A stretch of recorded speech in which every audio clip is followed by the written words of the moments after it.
Good afternoon, beautiful people of planet Earth.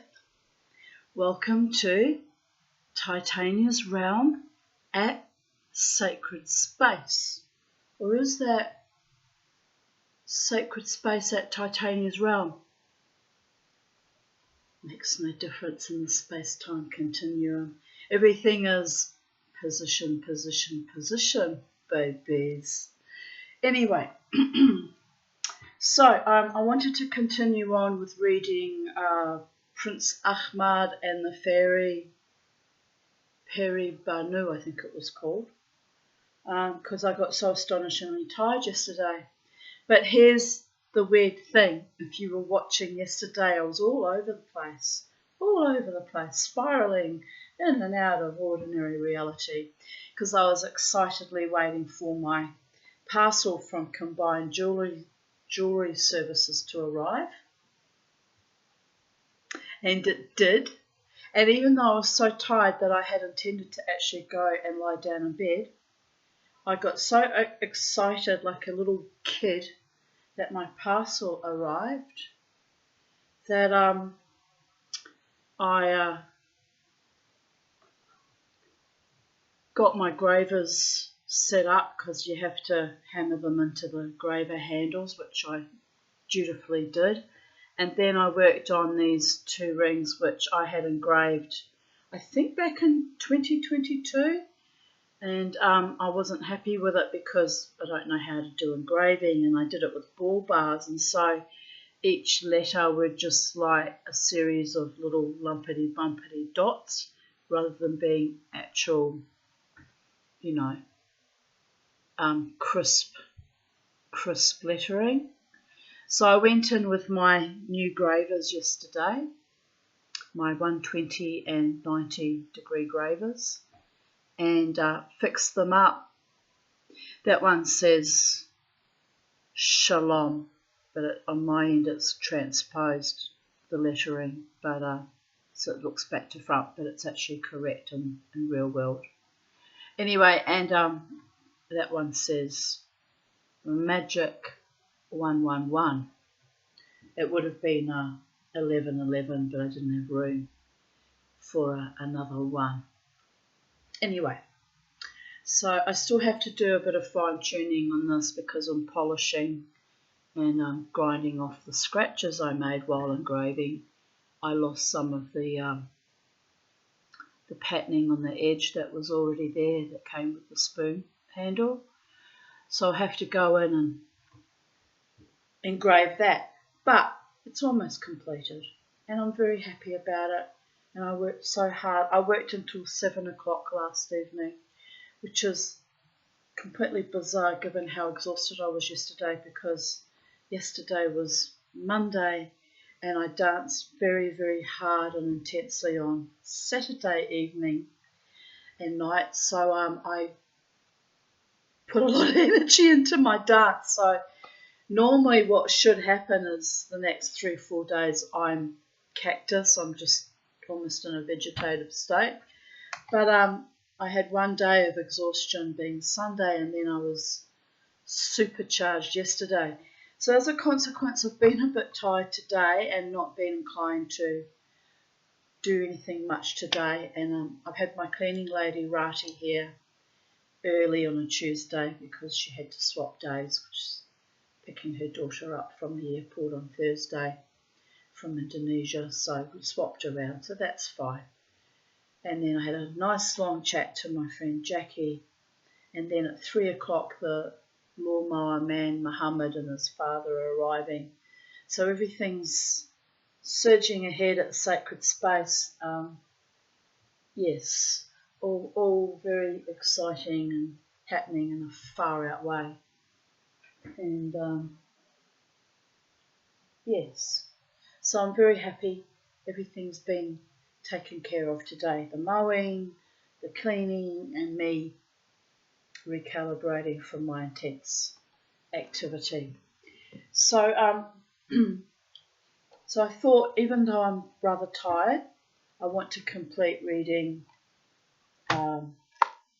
Prince Ahmad and the Peri-Banu. So it's only about 10 pages, so I don't know, maybe an hour's worth of reading. I'm not quite sure. Hour and a half, maybe only 40 minutes. But anyway, I like to finish off a story and reach, as I call it, reach completion. Babies like to finish a task, which is unusual considering I'm an Aries and I used to leave things unfinished and didn't really care back in the day. But back in the day, I wasn't very mentally well either, so there was a lot of projects that I would pick up and then just lie fallow because it was just too much for my nervous system. So I'm enjoying the fact that I have reached a point at this late stage of life of a certain amount of discipline that even though I'm exhausted, I'll go back in and keep going till my little missions are completed. So I'm so happy about these rings, really happy about these rings too. And it means that I can do more engraving because I have, two gravers. There's a few more angles I need to acquire, and they're expensive because I bought the best GRS C-Max carbide. Because if I'm going to do something, I'm going to work with the best people of Earth. I'm not going to muck around with things that don't work or break or just end up being more expensive because cheap tools you end up having to replace constantly. So I'm chipping away at things bit by bit, making sure I buy the best that I can afford, and but I have to do it very incrementally and slowly because they're not cheap. And I did get them on sale though, so I'm very, very happy about that. But I bought 3. One's on back order still because they obviously sold out of it. And there's dozens I need to buy. I also need to buy beading tools to help make beads to set stones in, the little beads around each stone. I don't even know how to do that, so that's another journey I'll be going on too. But bit by bit I'm learning these skills and I'm excited about it. And who knows, eventually I might be able to make jewellery that is sellable, that people might take delight in and want to buy, because I haven't had any luck in that in 4 years. Let's face it, I'm a bit bitter about that. But anyway, in the meantime, I'm making things as gifts for my friends, and I'm feeling good about that it's my skills are being honed and I'm learning, and they're going to people that I think might hopefully appreciate my artisanry, or even though some of it's a bit rudimentary, appreciate my energy and my input and my gifts. So we'll continue reading. We're on page 511 of Arabian Nights, if you happen to have a copy and want to follow along. And but if not, it doesn't matter. You just listen to the energy of my voice. Some of you might find it boring, some of you find it stimulating. It's all in the eye of the beholder, or in your case, if you're listening to this YouTube video, the ear of the beholder.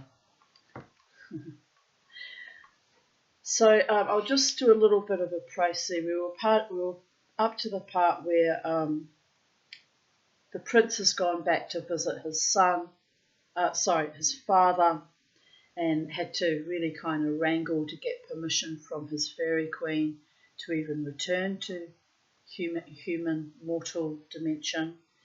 And but she had explained to him that he must never tell any living soul about where he was living all this time, which was in her dimensionality in fairyland. And that's his one condition that she made about sending him back to his father. Two conditions, and the other one was that he return very quickly to her, because she fears losing him back to human mortal dimensionality and maybe forgetting her, and fears that he'll fall out of love with her and not return. Oh, as you do when you're a little bit codependent. honestly. But anyway, it's a real fear people have when you love someone deeply, that you might lose them and that they might not love you as much as you love them. And anyway, we won't think about that. We'll just carry on living our best lives, reading our stories, and yes. So he's gone to his father and he's told his father that about how it came to be that he disappeared for so long, because his arrow was shot far off into the distance, and that he, how did he put it?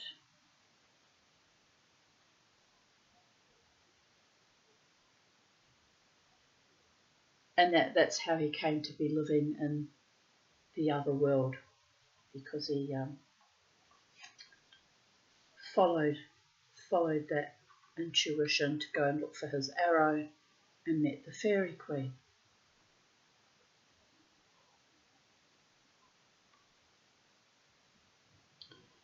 So I'll just read the last sentence of that previous paragraph. I may not tell thee more of my tale than this, which he promised the fairy queen he would not.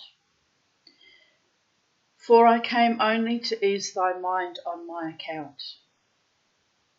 So he sensed that his father was worrying about whether he was dead or alive, because he literally vanished off the face of the earth.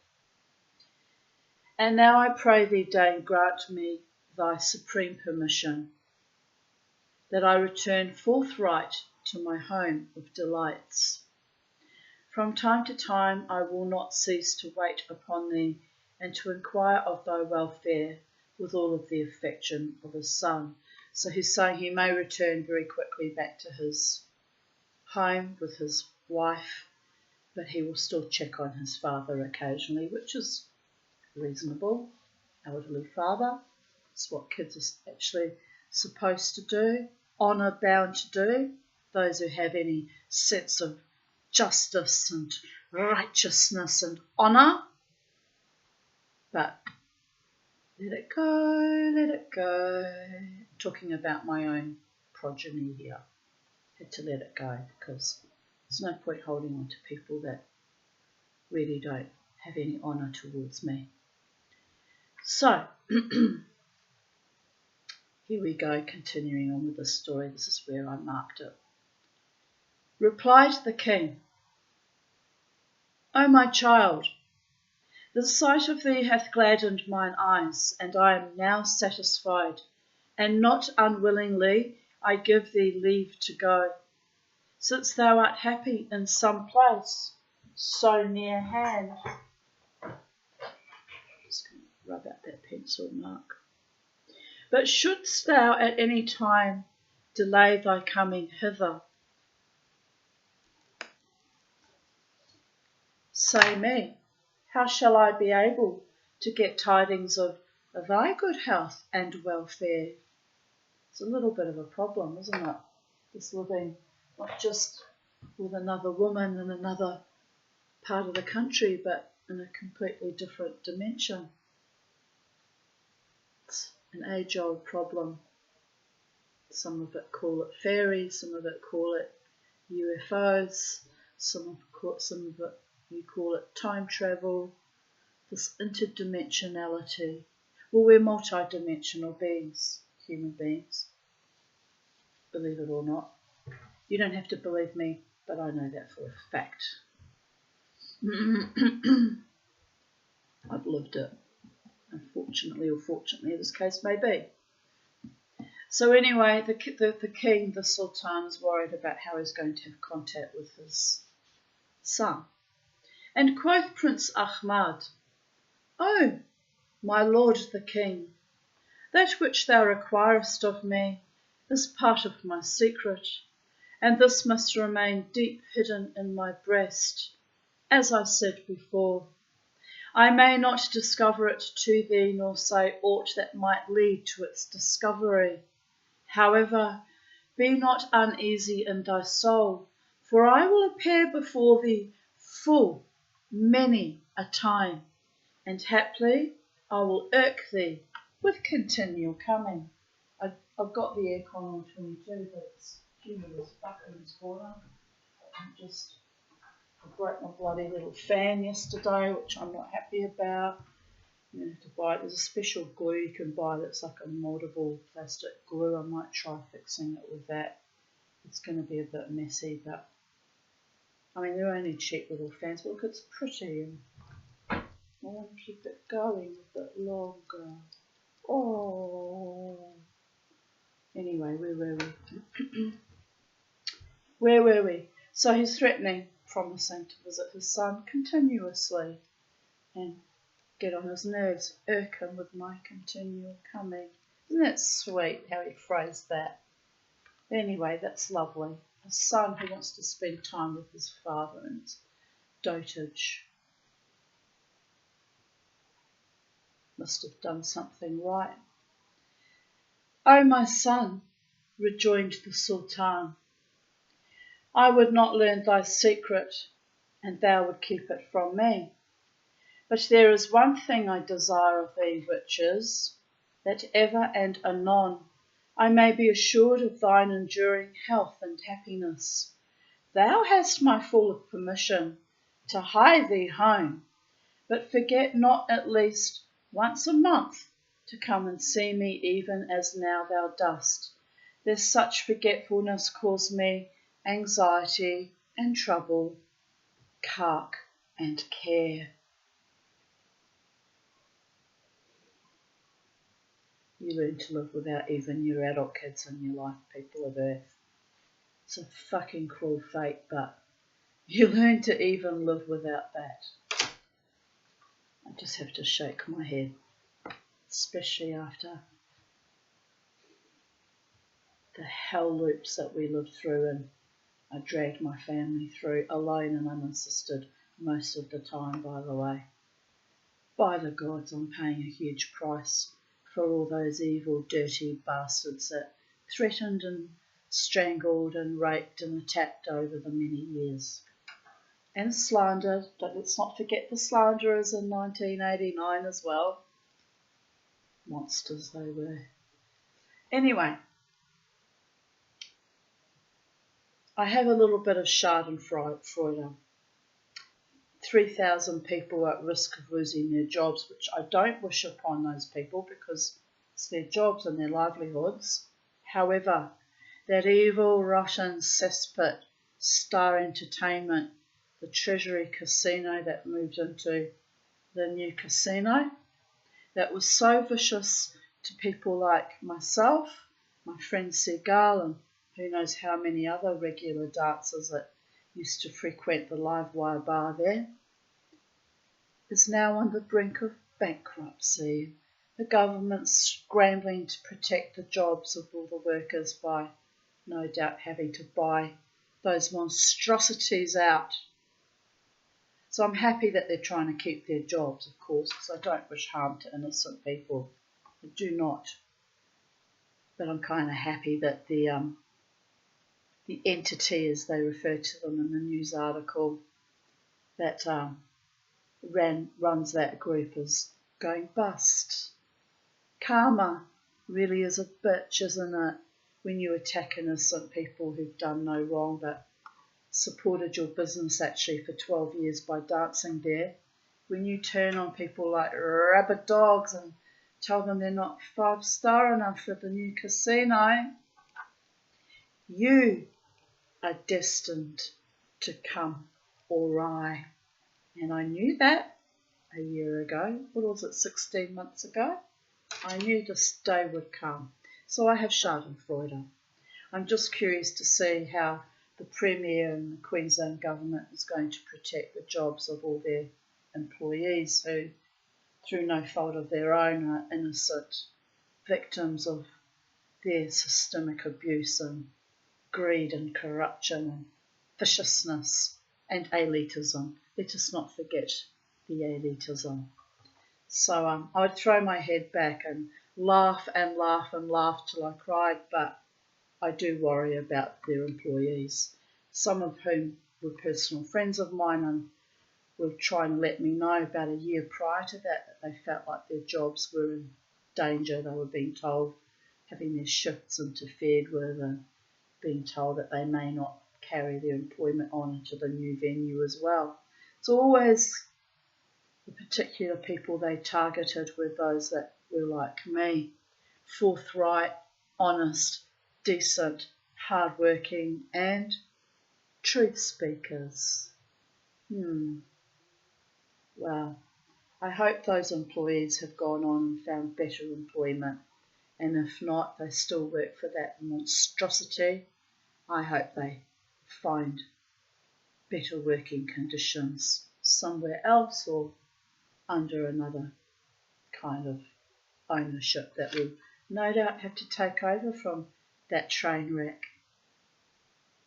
Never fuck with the Tanya. Not just because they fucked with me, but all the other lovely innocent people who did nothing wrong but danced. Or no doubt some of the musicians were impacted as well by some viciousness. As I noticed in the last year or so that they were even trimming down some of the wonderful bands that were coming. I knew there was the fish, as they say in Yiddish, the fish rots from the head down. Remember that, people. You can always tell when a business is about to go under because the hierarchies start unravelling. Happened in my business too when my marriage broke down.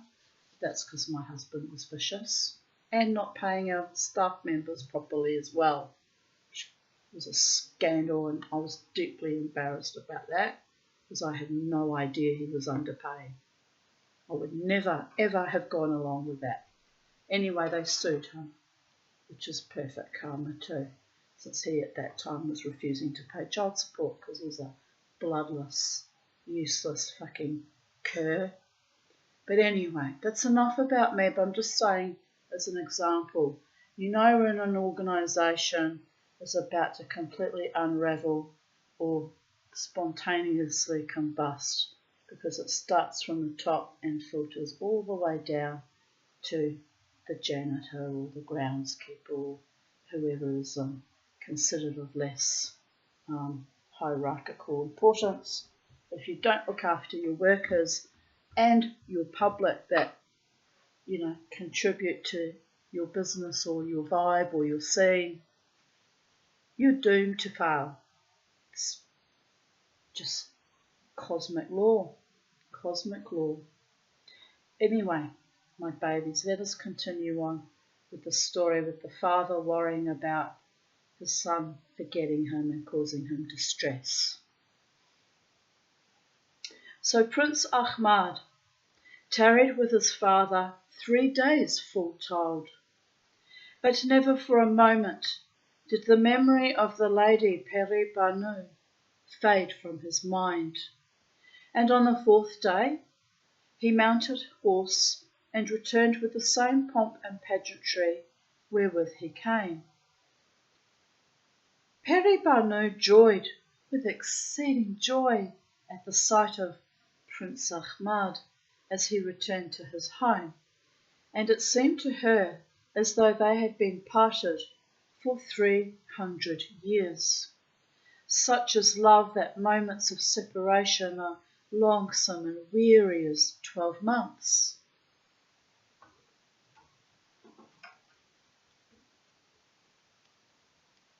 The prince offered much of excuses for his short absence, and his words delighted Peri-Banu yet the more. So these twain, lover and beloved, passed the time in perfect happiness, taking their pleasure one with other. It's putting it delicately, isn't it? Thus a month went by, and Prince Ahmad never once mentioned the name of his sire, nor expressed a wish to go visit him, according to his promise. Noting this change, the lady Peri-Banu said to him one day, "Thou toldest me aforetime that once in the beginning of each month thou wouldst fare forth and travel to thy father's court and learn news of his welfare. Why then neglectest thou so to do, seeing that he will be distressed and anxiously expecting thee? She's a good woman, isn't she? A good fairy woman, doing the right thing by her father-in-law she's never clapped eyes on. Well, honour and integrity, people of earth. It counts for a lot in all relationships. Replied Prince Ahmad, "'Tis even as thou sayest, but awaiting thy command and thy permission, I have forborne to propose the journey to thee." In other words, he says he was waiting for her to say something. It's a bit cowardly, isn't he? He should have just said, "I don't know what to do. Should I go or should I stay?" Oh, you have to laugh. And she made answer, "Let thy faring and thy returning rest not on my giving thee liberty of leave. At the beginning of each month, as it cometh round, do thou ride forth, and from this time forwards thou hast no need to ask permission of me. Stay with thy sire 3 days full told, and on the 4th come back to me without fail." 3 days a month, that's not so bad, is it? Could be a little bit more, because I'm thinking from the father's perspective, being older, but if all they can give him is 3 days a month, and that's more than I get from my spawn, my progeny, my babies. But anyway, they don't like me, so I'm better off without having them in my presence, since it just becomes a toxic shit stain of, awfulness. So I'm better off to let it go, let it go, let it go. But every now and then it irks me, because I'm an older mother and I'm building a life where I'm surrounded by true and great and honouring, respectful and caring and affectionate and nurturing and nourishing and delightful love, maybe one day even with a life partner or permanent lover. Dear goodness. And there will come a time when I no longer even think about or miss my daughters. And it is what it is. Time heals. Time also calcifies sometimes. And then you try these little reconciliations. It's like ripping off a fucking band-aid, because it's all sweet for a little while and devolves again. So no, I don't want that. I don't want devolutions of consciousness with my own bloodlines. I want joy and delight, peace and comfort and ease, and people who enjoy my company and are happy to have me in their lives, and I'm happy to have them in my lives, and we all get along remarkably well and have fun and enjoyment and support, and if necessary protect each other, although hopefully it never comes to that. And we're a family in the sense of what true families really are, which are allowing each person, each member's individuality to be free to be who they are, but at that same time including them, supporting them, caring for them, respecting them, and being there for or with them, according to how much time you can spare, because in this case, the Sultan's son can only spare him 3 days a month. It's better than nothing. Accordingly, on the next day, betimes in the morning, Prince Ahmad took his departure, and as aforetime rode forth with abundant pomp and parade, and repaired to the palace of the Sultan his sire, to whom he made his obeisance. On like manner continued he to do each month with a suite of horsemen, larger and more brilliant than before, whilst he himself was more splendidly mounted and equipped. Why would you need to do that, I wonder? mean, that's not necessary. You don't need to show off each month with even more horsemen and even more glamour. But I guess he was happy. Just wanted to be excited and be in his vibe, like me with my tools and my rings yesterday. So there we go. And whenever the crescent appeared in the western sky, he fondly farewelled his wife and paid his visit to the king, with whom he tarried 3 whole days, and on the 4th returned to dwell with Peri-Banu. But as each and every time he went, his equipage was greater and grander than the last, at length one of the wazirs, a favourite and cup companion of the king, was filled with wonderment and jealousy to see Prince Ahmad appear at the palace with such opulence and magnificence. So he said in himself, "None can tell whence cometh this prince, and by what means he hath obtained so splendid a suite."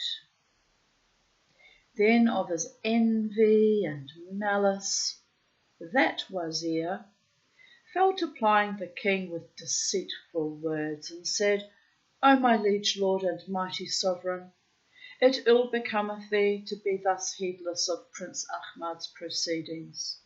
Seest thou not how day after day his retinue increaseth in numbers and puissance (power)? What an he should plot against thee and cast thee into prison, and take from thee the reins of the realm? Right well thou wottest that inasmuch as thou didst wed Prince Ali to the lady Nur al-Nihar, thou provokest the wrath of Prince Hussein and Prince Ahmad, so that one of them, in the bitterness of his soul, renounced the pomps and vanities of this world, and hath become a fakir, whilst the other, to wit, Prince Ahmad, appeareth before thy presence in such inordinate power and majesty. Doubtless they both seek their revenge, and having gotten thee into their power, the twain will deal treacherously with thee. So I would have thee beware, and again I say, beware, and seize the forelock of opportunity, ere it be too late, for the wise have said, thou canst bar a spring with a sod of clay, but when grown 'twill bear a big host away.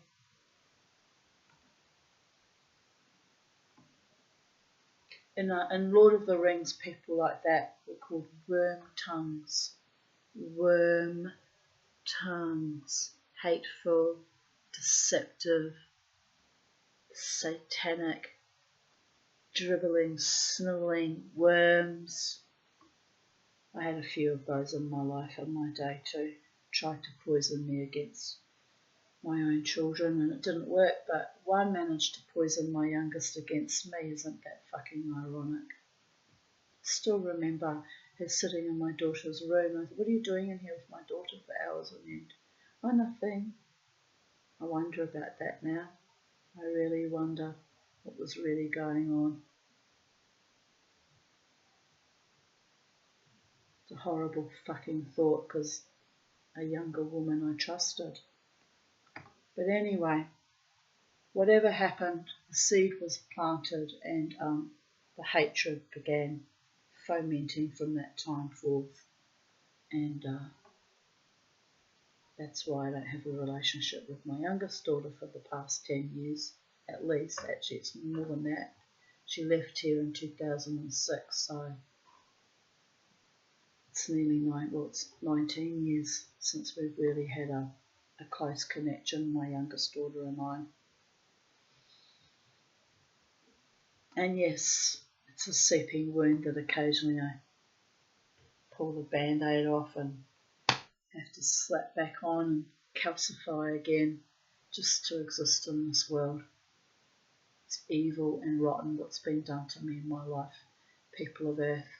But in the case of the Treasury Casino, wow, they must have harmed many more people than just my own dancer self. And it's the thousandth monkey principle.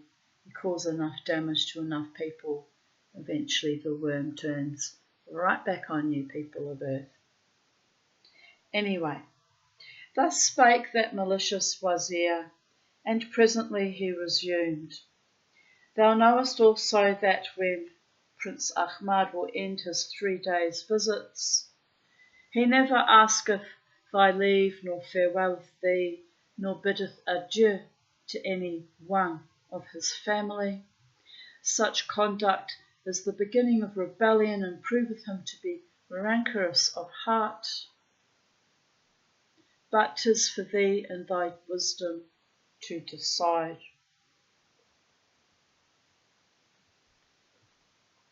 These words sank deep in the heart of the simple-minded Sultan, and grew a crop of the direst suspicions.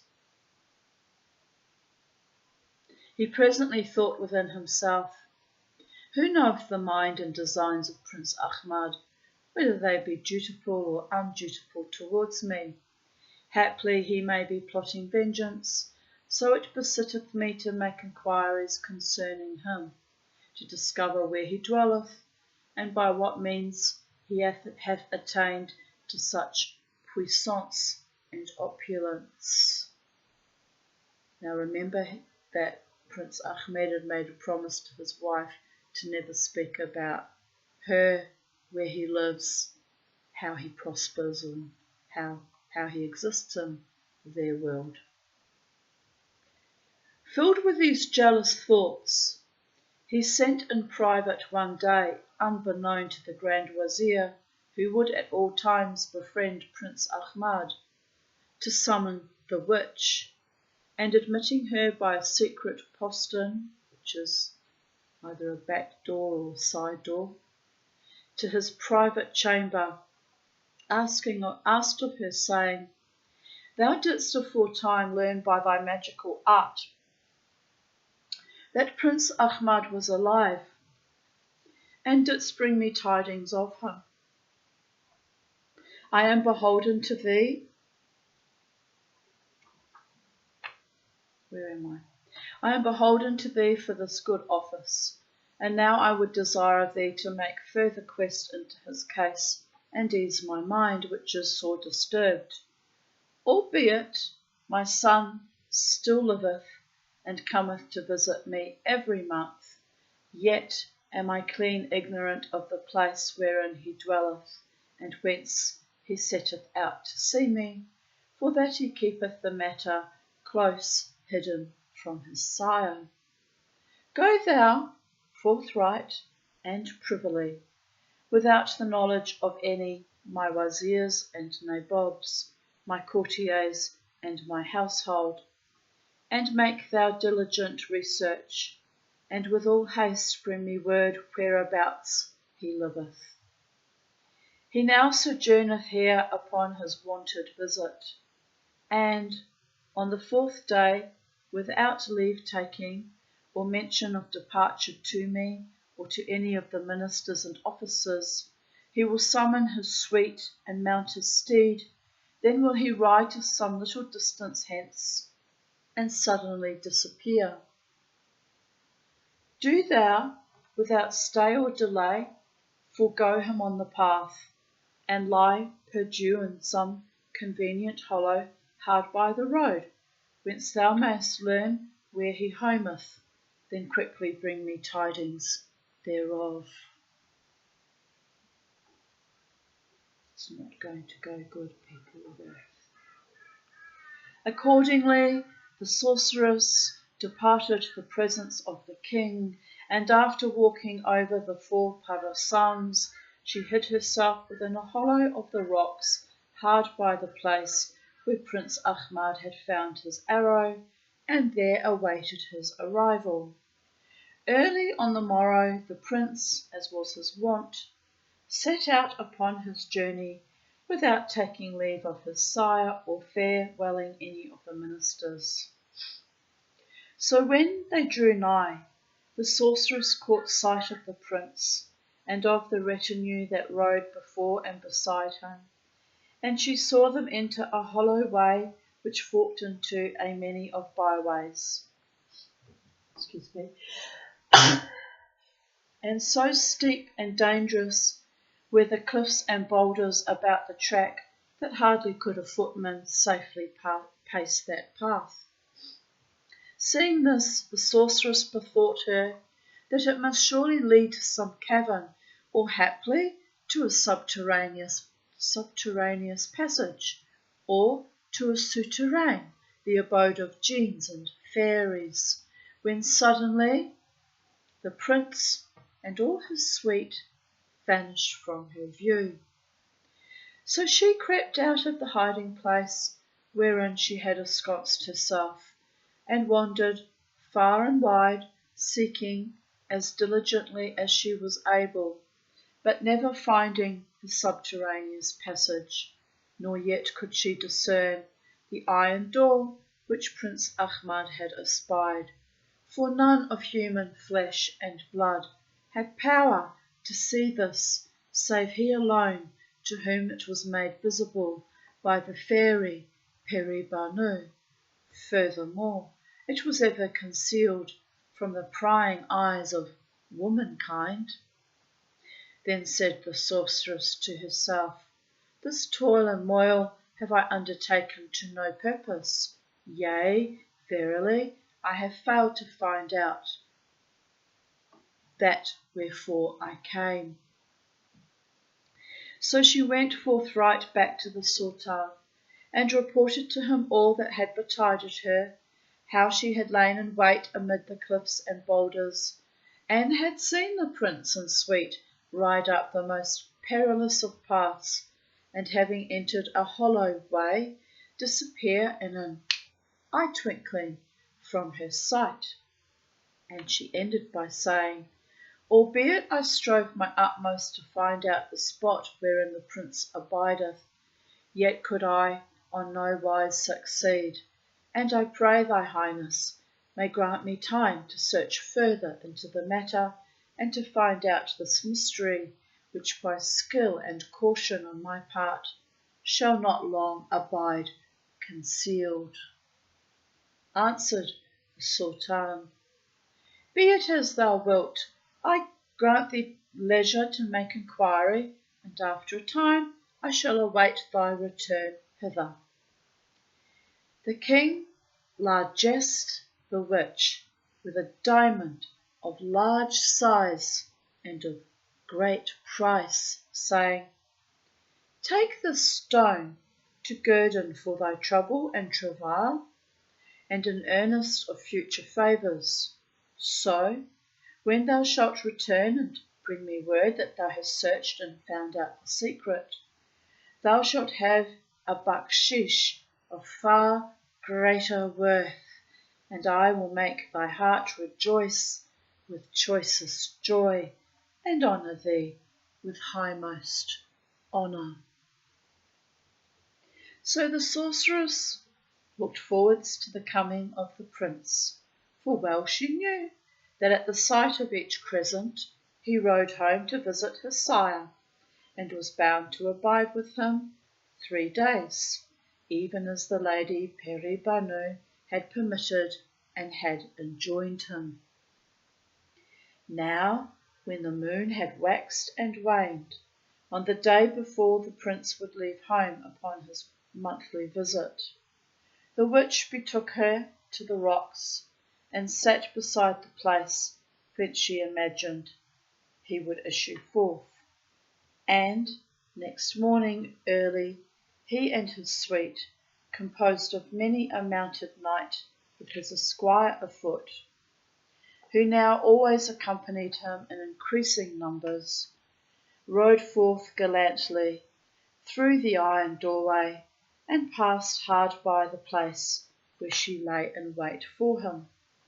The sorceress crouched low upon the ground in her tattered rags, and, Seeing a heap by his way, the prince at first supposed that a slice of stone had fallen from the rocks across his path. But as he drew nigh, she fell to weeping and wailing with might and main as though in sore dolour and distress, and she ceased not to crave his countenance and assistance with increase of tears and lamentations.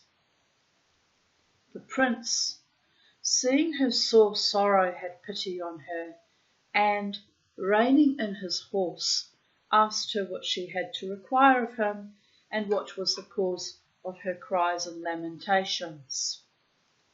At this the cunning crone but cried the more, and the prince was affected with compassion still livelier at seeing her tears and hearing her broken, feeble words.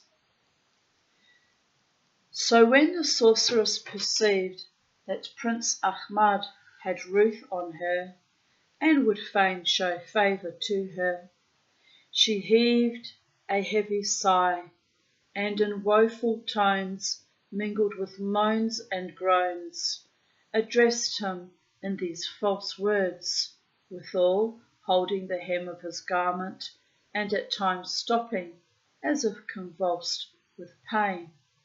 O my lord, and lord of all loveliness, as I was journeying from my home in yonder city upon an errand to such a place, behold, when I came thus far upon my way, suddenly a hot fit of fever seized me, and a shivering and a trembling, so that I lost all strength and fell down helpless as thou seest me.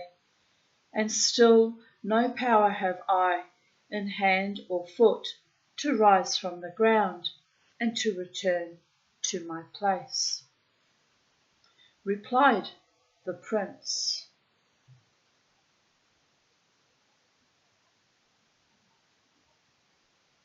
Alas, O good woman, there is no house at hand where thou mayest go, and be fitly tended and tended. Howbeit, I know a stead whither, and thou wilt, I can convey thee, and where, by care and kindness, thou shalt, Inshallah, soon recover of thy complaint. Come then with me, as best thou canst.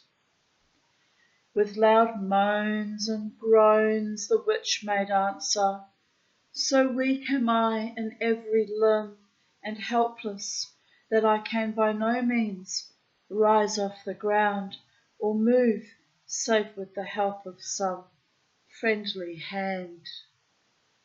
The prince then bade one of his horsemen lift up the feeble and ailing old woman, and set her upon his steed, and the cavalier did his lord's bidding forthright, and mounted her astraddle upon the crupper of his courser. Then Prince Ahmad, sorry, I just have to giggle at that. Then Prince Ahmad rode back with her, and just thinking of the expression to come a cropper. I think it's a different meaning though. And entering by the iron door, carried her to his apartment and sent for Peri-Banu. His wife hurriedly coming forth to the prince, asked him in her flurry, Is all well, and wherefore hast thou come back? And what wouldst thou that thou hast sent for me?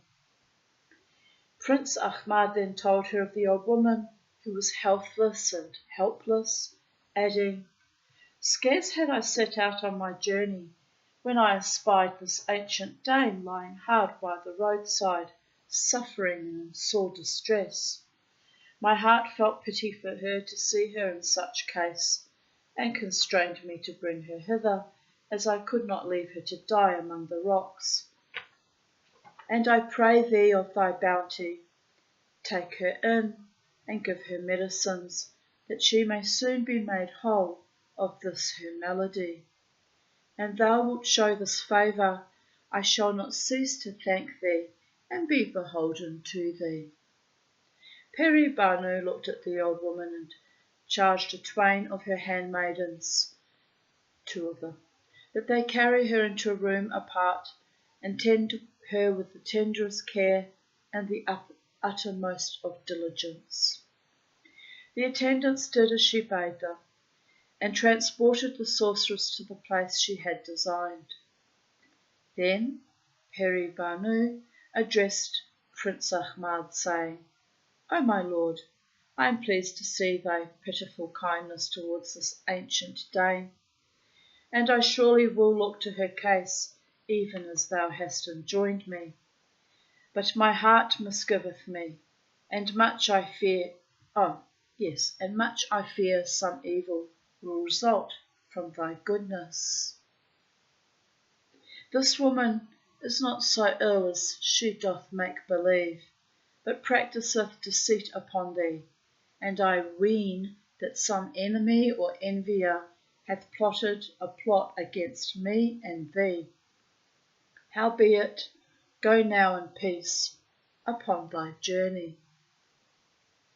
The prince, who in no wise took to heart the words of his wife, presently replied to her, "O my lady, Almighty Allah forfend thee from all offence. With thee to help and guard me, I fear naught of ill. I know of no foeman who would compass my destruction, for I bear no grudge against any living being, and I foresee no evil at the hands of man, or Jan, little does he know." Thereupon the prince again took leave of Peri-Banu, and repaired with his attendants to the palace of his sire, who, by reason of the malice of his crafty minister, was inwardly afraid to see his son, but not the less he welcomed him with great outward show of love and affection.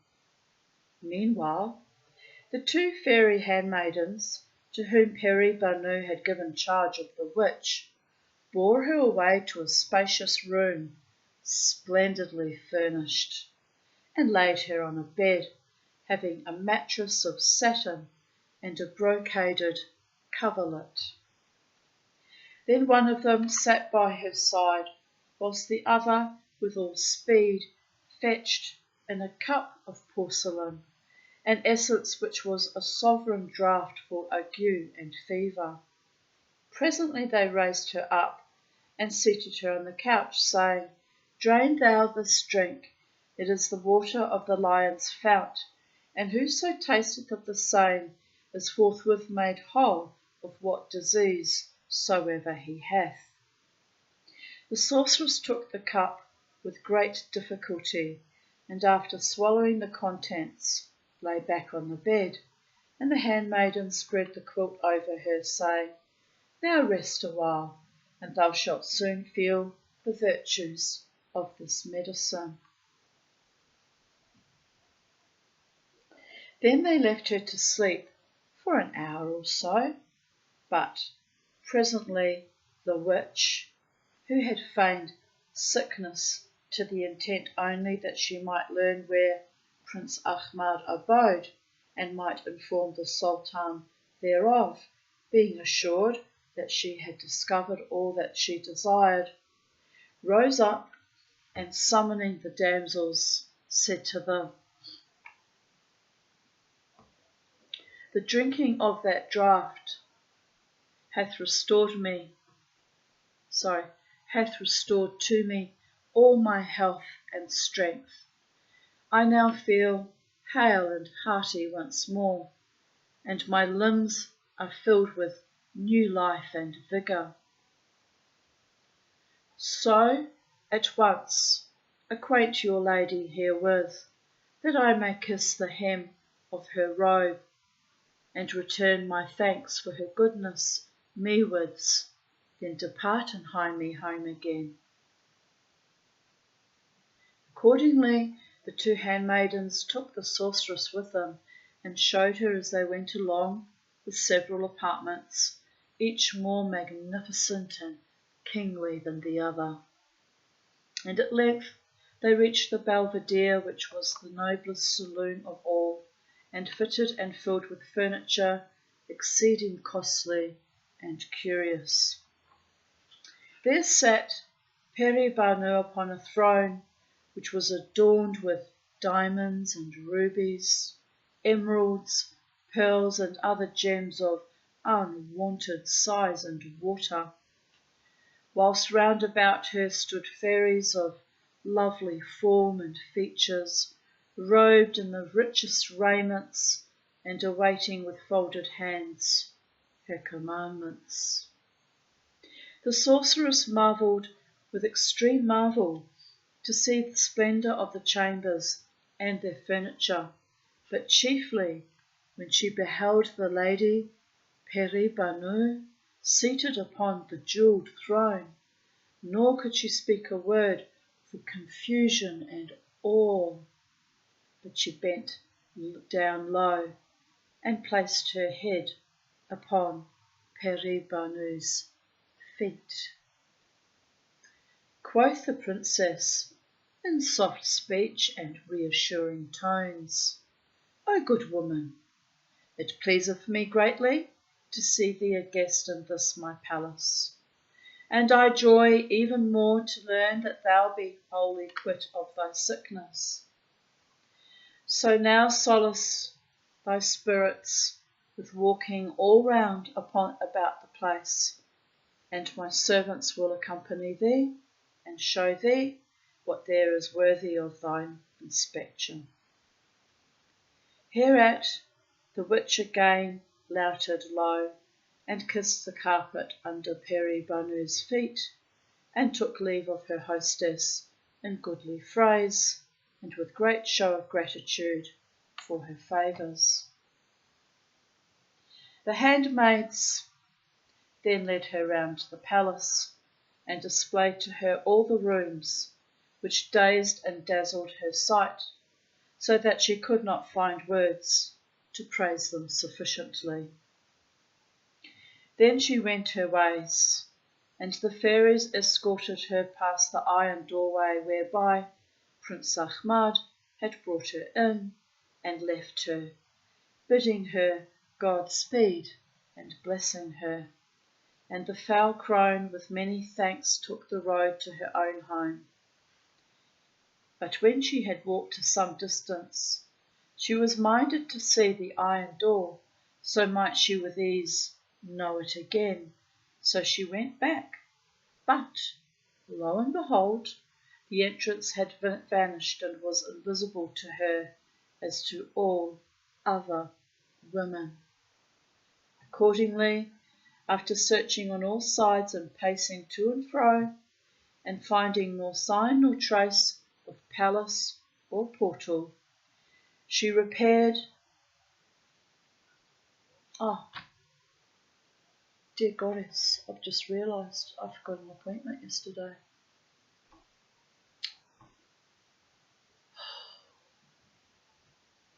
I have to make another appointment. Didn't even enter my mind. Dear goddess. Right, anyway. Funny how that just popped into my memory just now. Accordingly, after searching on all sides and pacing to and fro, and finding nor sign nor trace of palace or portal, she repaired in despair to the windows to the city, and creeping along a deserted pathway, entered the palace, according to her custom, by the private postern. When safely within, she straightway sent word by an eunuch to the Sultan, who ordered that she be brought before him.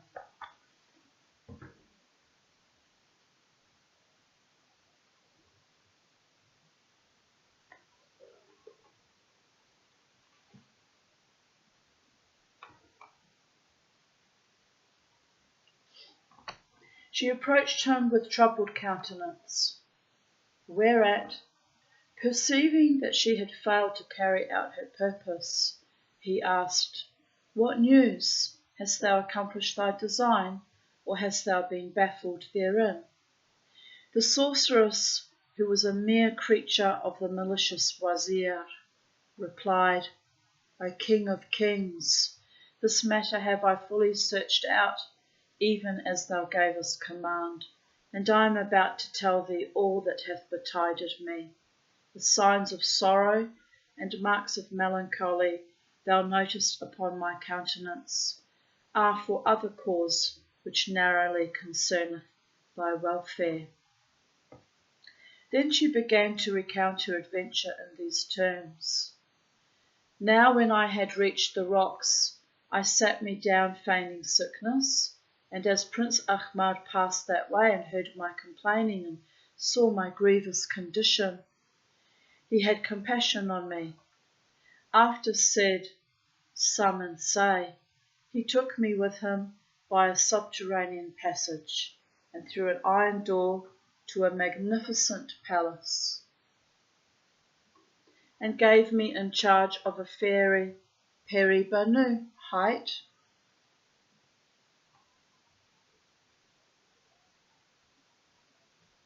Just checking something. I can't believe I forgot that appointment. I very rarely forget appointments. Anyway. Of passing beauty and loveliness such as human eye hath never yet seen. Prince Ahmad bade her make me her guest for some few days and bring me medicine that would complete my cure, and she, to please him, at once appointed handmaidens to attend upon me. So I was satisfied that the twain were one flesh, husband and wife. I feigned to be exceeding frail and feeble, and made as though I had not strength to walk or even to stand, whereat the two damsels supported me, one on either side, and I was carried into a room where they gave me somewhat to drink and put me upon a bed to rest and sleep. Then thought I to myself, verily I have gained the object wherefore I had feigned sickness, and I was assured that it availed no more to practise deceit. Accordingly, after a short while I arose and said to the attendants that the draught which they had given me to drink had cut short the fever and had restored strength to my limbs and life to my frame. Then they led me to the presence of the lady Peri-Banu, who was exceeding pleased to see me once more hale and hearty, and bade her handmaidens conduct me around the palace and show each room in its beauty and splendour, after which I craved leave to wend my ways, and here am I again, to work thy will. When thus she had made known to the king all that had betided her, she resumed, Perchance, on hearing of the might and majesty, opulence and magnificence of the lady Peri-Banu, thou wilt be gladdened and say within thyself, 'Tis well that Prince Ahmad is wedded to this fairy, and hath gotten for himself such wealth and power. But to the thinking of this thy slave, the matter is quite other. It is not well, I dare avouch, that thy son should possess such puissance and treasures, for who knoweth but that he may, by good aid of Peri-Banu, bring about division and disturbance in the realm. Beware of the wiles and malice of women, another fucking worm tongue. The prince is bewitched with love of her, and, peradventure, at her incitement, he may act towards thee otherwise than right, and lay hands on thy hoards, and seduce thy subjects, and become master of thy kingdom. And, albeit he would not of his own free will do aught to his father and his forebears, save what was pious and dutiful, yet the charms of his princess may work upon him, little by little, and end by making him a rebel, and what more I may not say. Now mayst thou see that the matter is a weighty, so be not heedless, but give it full consideration. Then the sorceress made ready to gang her gate, when spake the king, saying, I am beholden to thee in two things. The first, that thou tookest upon thyself much toil and travail, and on my behalf riskest thy life to learn the truth anent my son Prince Ahmad. Secondly, I am thankful for that thou hast given me a rede so sound and such wholesome counsel. Doesn't realise she's slandering Prince Ahmad. Had no intention of doing anything of the kind. Wickedness. Been there, done that, got the t-shirt. That's why it pisses me off when I get reminders of the basest of human nature.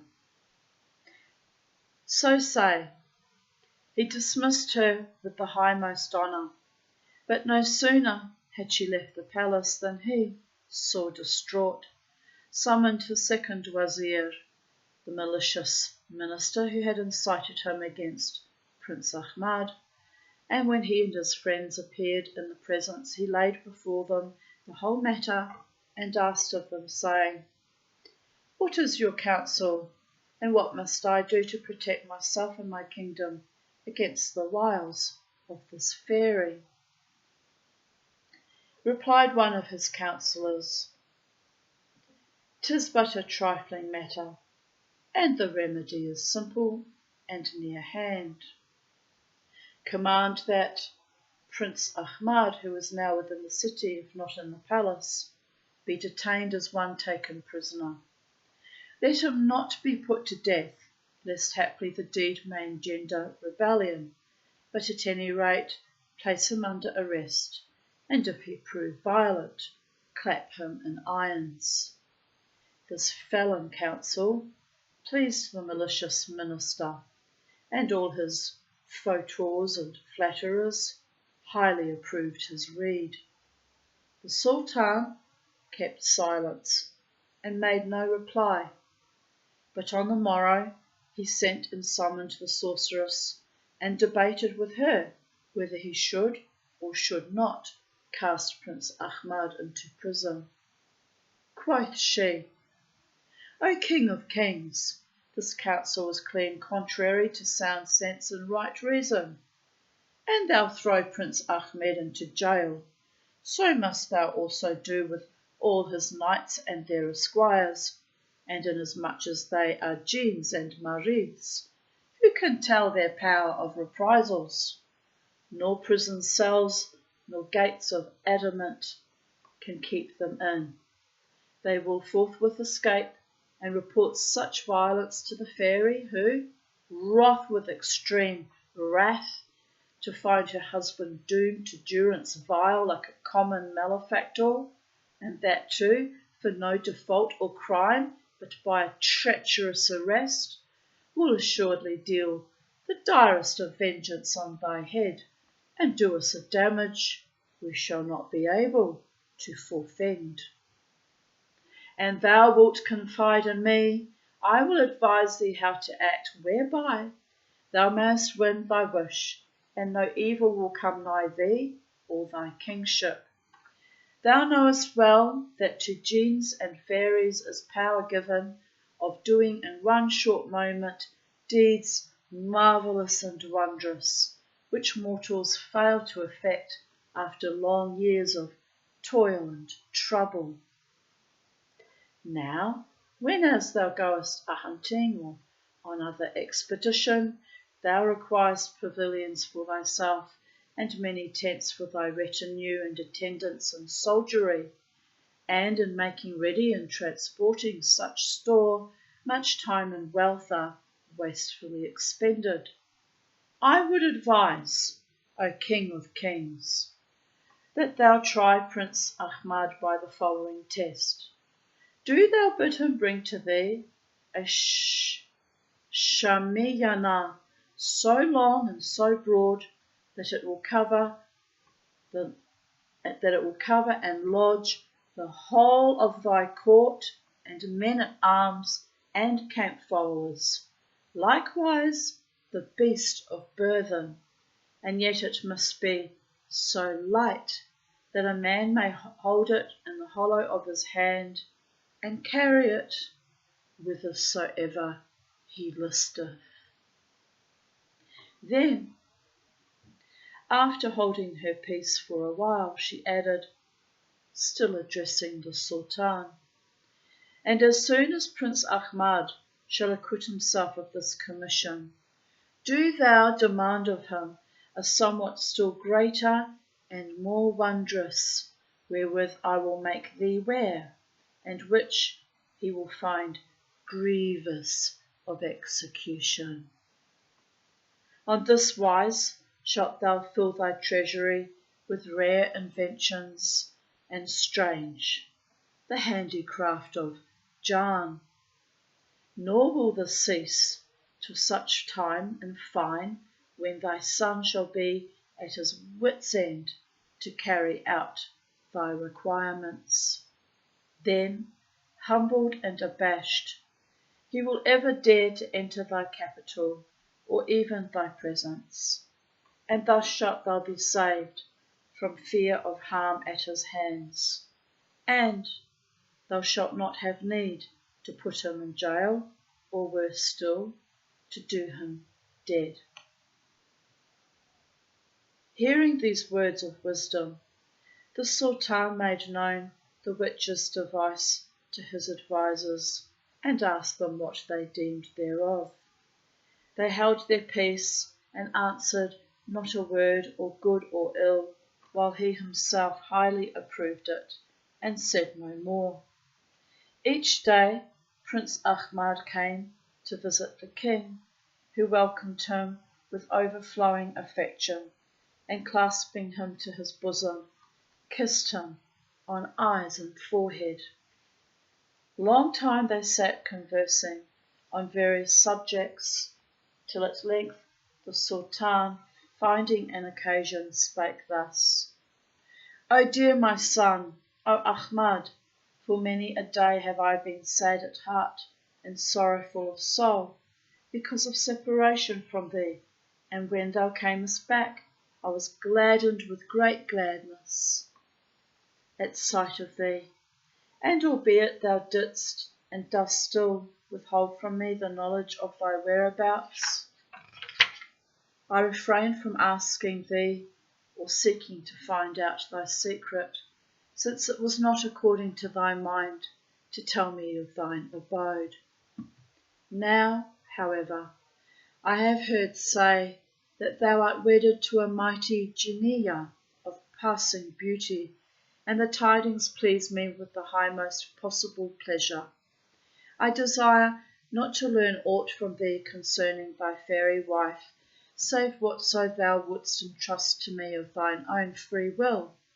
But, say me, should I at any time require somewhat of thee, canst thou obtain it from her?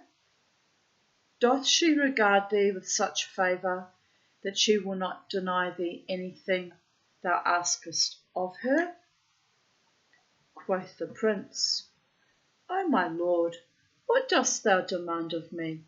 My wife is devoted to her husband in heart and soul, so prithee let me learn what it is thou wouldst have of me and her.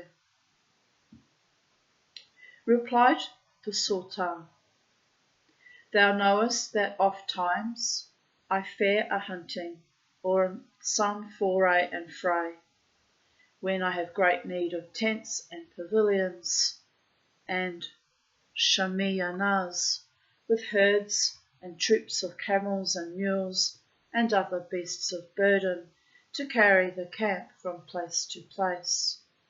I would, therefore, that thou bring me a tent so light that a man may carry it in the hollow of his hand, and yet so large that it may contain my court and all my host and camp and sutlers and bat animals.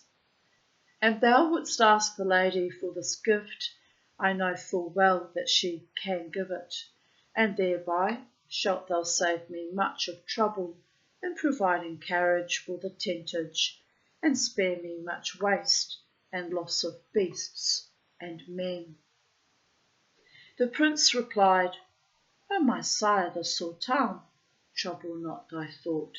I will at once make known thy wish to my wife, the lady Peri-Banu.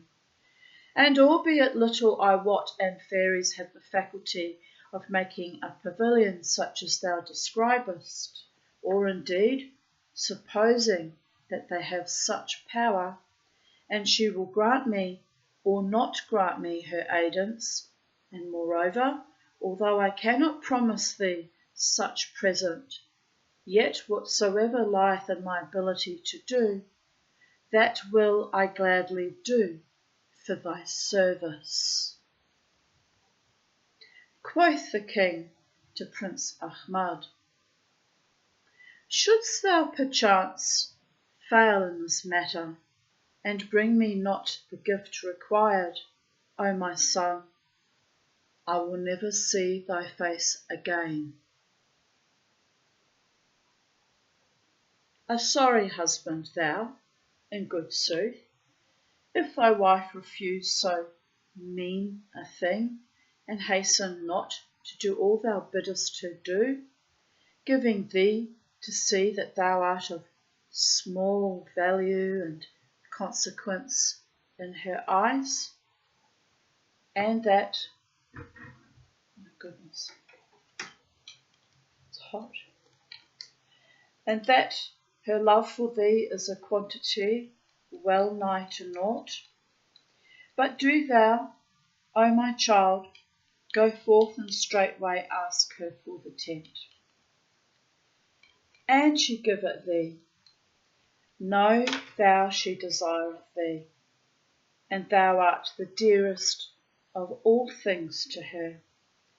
And I have been informed that she loveth thee with all her heart and soul, and will by no means refuse thee aught thou requirest, were it even the balls of her eyes. I'm not liking the sound of that, people of earth. Now, if I'd heard that, I would have immediately gone, no, hell no, and I don't care if I never set eyes on you again. Just saying. Now, Prince Ahmad was ever wont to tarry 3 days each month with the Sultan his sire, and return to his spouse on the 4th. But this time he stayed 2 days only, and farewelled his father on the 3rd. As he passed into the palace, Peri-Banu could not but note that he was sad at heart and downcast of face. So she asked of him, Is all well with thee? Why hast thou come today and not tomorrow from the presence of the king thy father? And why carriest thou so triste, which is French for sad, so triste a countenance? Whereupon, after kissing her brow and fondly embracing her, he told her the whole matter, first to last. And she made answer,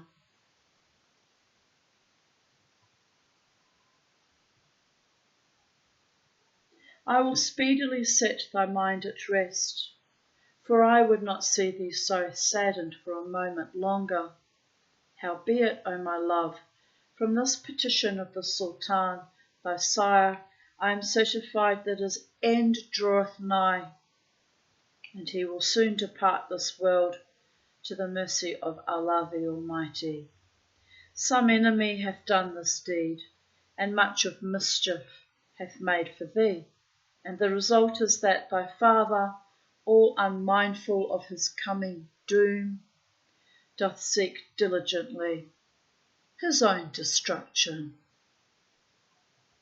In other words, karma's a bitch, even in fairyland. The prince, anxious and alarmed, thus answered his wife. Almighty Allah be praised. The king, my liege lord, is in the best of health, and showeth no sign of disorder or decrepitude.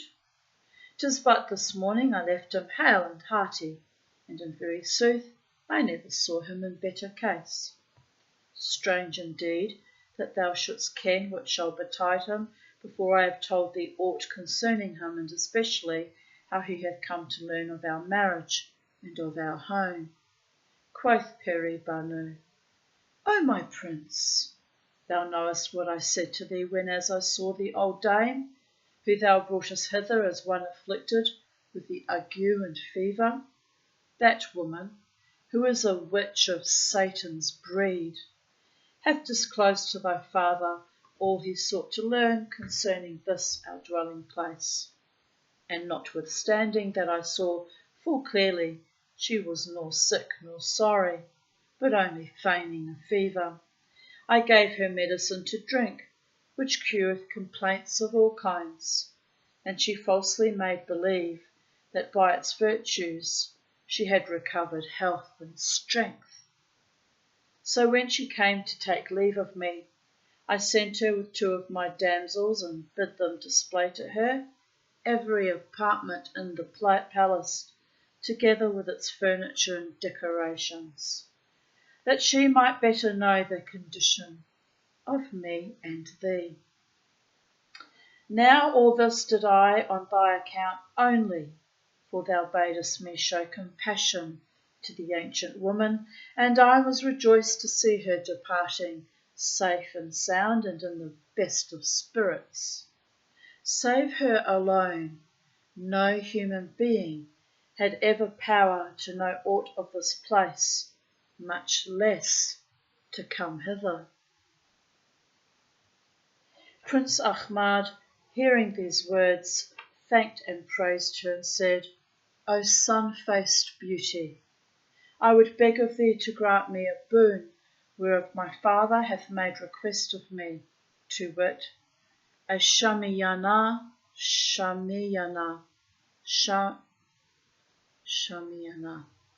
of such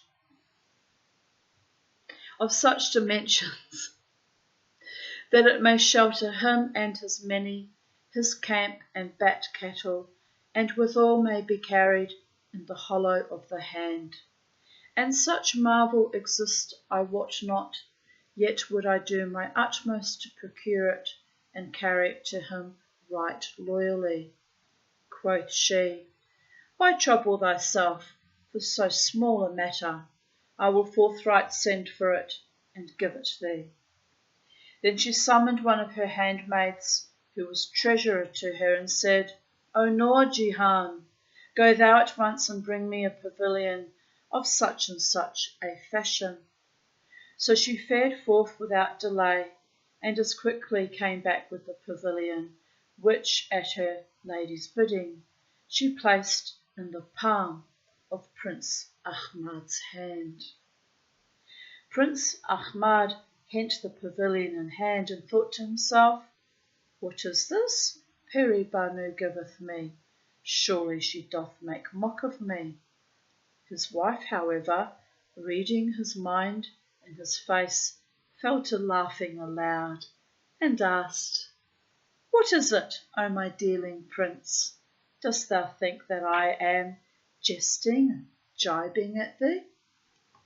Then she continued, addressing the treasurer, Noor Jihan, Take now yon tent from Prince Ahmad and set it upon the plain, that he may see its vast size and know if it be such an one as required by the Sultan his sire. The handmaid took the pavilion and pitched it afar from the palace, and yet one end thereof reached thereto from the outer limit of the plain, and so immense was its size that, as Prince Ahmad perceived, there was room therein for all the king's court, and, were 2 armies ranged under it with their camp followers and bat animals, one would on no wise crowd or inconvenience the other.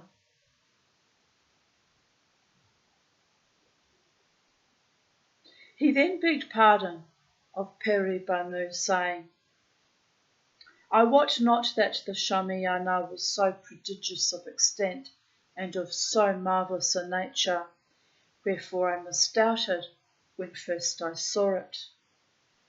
The treasurer presently struck the tent and returned it to the palm of his hand. Then, without stay or delay, he took horse and, followed by his retinue, rode back to the royal presence, where after obeisance and suit and service he presented the tent. The Sultan also, at first sight of the gift, thought it a small matter, but marvelled with extreme marvel to see its size when pitched, for it would have shaded his capital and its suburbs.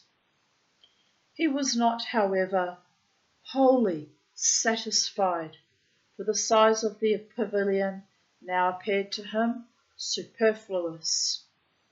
But his son assured him that it would always fit itself to its contents. He thanked the prince for bringing him so rare a present, saying, O my son, acquaint thy consort with my obligation to her, and offer my grateful thanks for this her bounteous gift. Now indeed know I of a truth that she doth love thee with the whole of her heart and soul, and all my doubts and fears are well nigh set at rest. This is the handmaiden returning the pavilion to fit in the palm of his hand.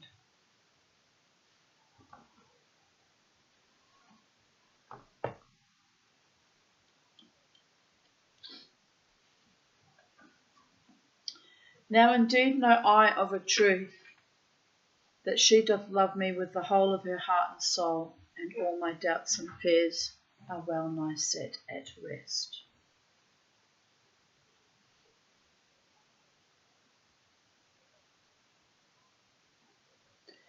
Then the king commanded they should pack up the tent and store it with all care in the royal treasury. Now, strange it is but true, that when the Sultan received this rare present from the prince, the fear and doubt, the envy and jealousy of his son, which the witch and the malicious wazir and his other ill advisers, had bred in his, breast, waxed greater and livelier than before, because he was now certified that in very truth the Jinniyah was gracious beyond measure to her mate, and that, notwithstanding the great wealth and power of the sovereign, she could outvie him in mighty deeds for the aidance of her husband. Accordingly,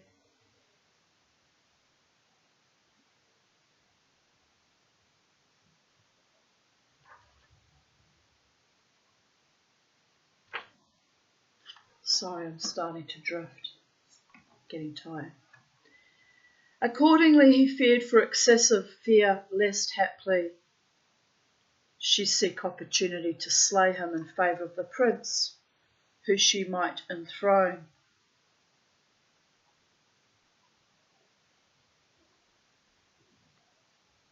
In his stead.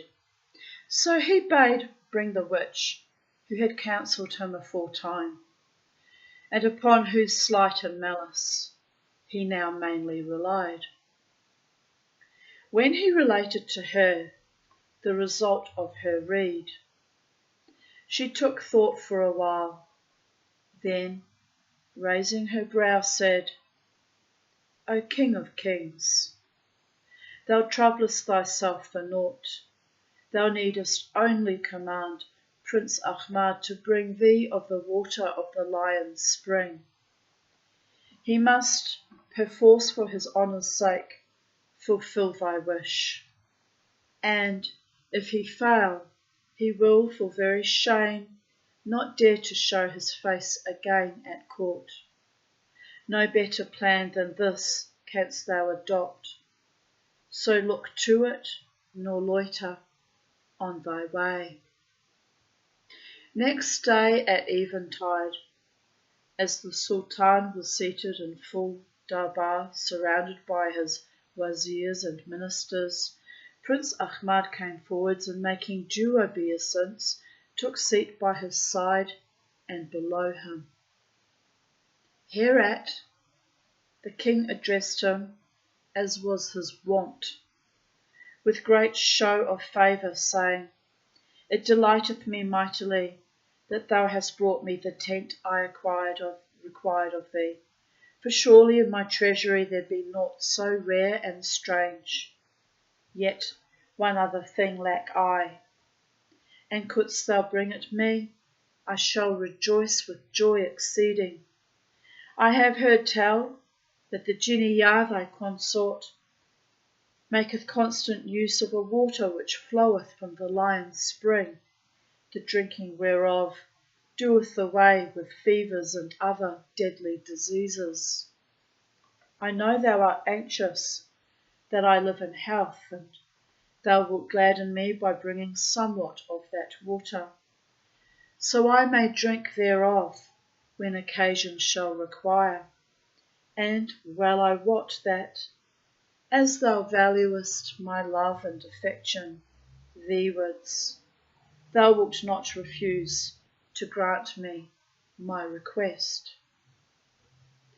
Prince Ahmad, on hearing this demand, was struck with surprise that his sire should so make such a second demand. So he kept silence a while, thinking within himself, I have managed by some means to obtain the tent from the lady Peri-Banu, but Allah only knoweth how she will now act, and whether this fresh request will or will not rouse her wrath. Howbeit I know that she will on no wise deny me any boon I may ask of her. So after much hesitation, Prince Ahmad made reply, O my lord the king, I have no power to do aught in this matter, which resteth only with my spouse the princess. Yet will I petition her to give the water, and if she vouchsafe consent, I will bring it straight to thee. Indeed, I cannot promise thee such boon with all certainty. I would gladly do my endeavour in all and everything that can benefit thee, but to ask her for this water is a work more weighty than asking for the tent.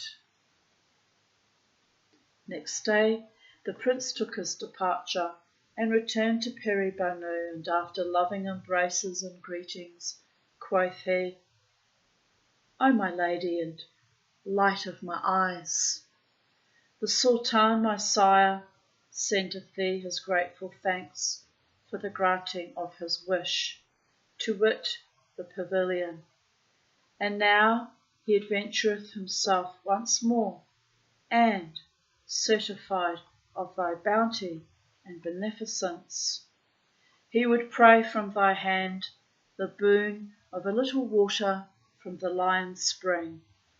Withal, I would assure thee that, and the giving of this water please thee not, let the matter be clean forgotten, for to do all thou willest is my one and only wish. Peri-Banu made reply, Methinks the Sultan, thy sire, would put both me and thee to the test, by requiring such boons as those suggested to him by the sorceress. Peri-Banu said further to Prince Ahmad, Nathless, I will grant this largesse also, as the Sultan hath set his mind upon it, and no harm shall come therefrom to me or to thee, albeit 'tis a matter of great risk and danger, and it is prompted by not a little of malice and ungraciousness. But give careful heed to my words, nor neglect thou aught of them, or thy destruction is certain sure. I now will tell thee what to do. In the hall of yonder castle which riseth on that mountain is a fountain sentinelled by 4 lions, fierce and ravening. And they watch and ward the path that leadeth thereto, a pair standing on guard, whilst the other 2 take their turn to rest, and thus no living thing hath power to pass by them. Yet will I make known to thee the means whereby thou mayest win thy wish, without any hurt or harm befalling thee from the furious beasts. Thus saying, she drew from an ivory box a clue of thread, and, by means of a needle, one of those wherewith she had been plying her work, made thereof a ball. This she placed in the hands of her husband, and said, First be thou careful that thou keep about thee with all diligence this ball, whose use I shall presently explain to thee. Secondly, choose for thyself 2 horses of great speed, one for thine own riding, whilst on the other thou shalt load the carcass of a freshly slaughtered sheep, cut into 4 quarters. In the third place,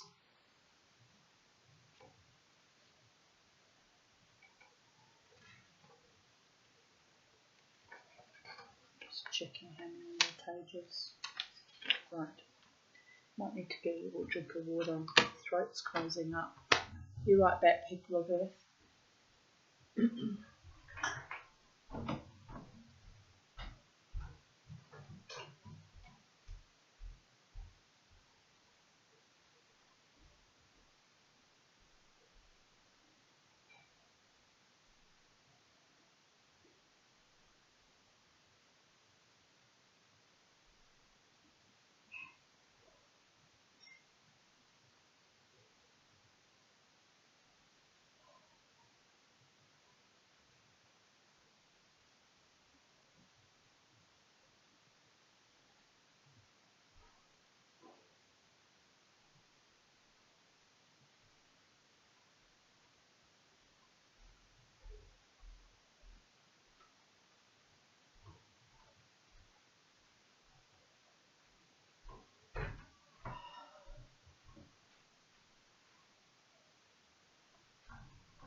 Right, back in the room.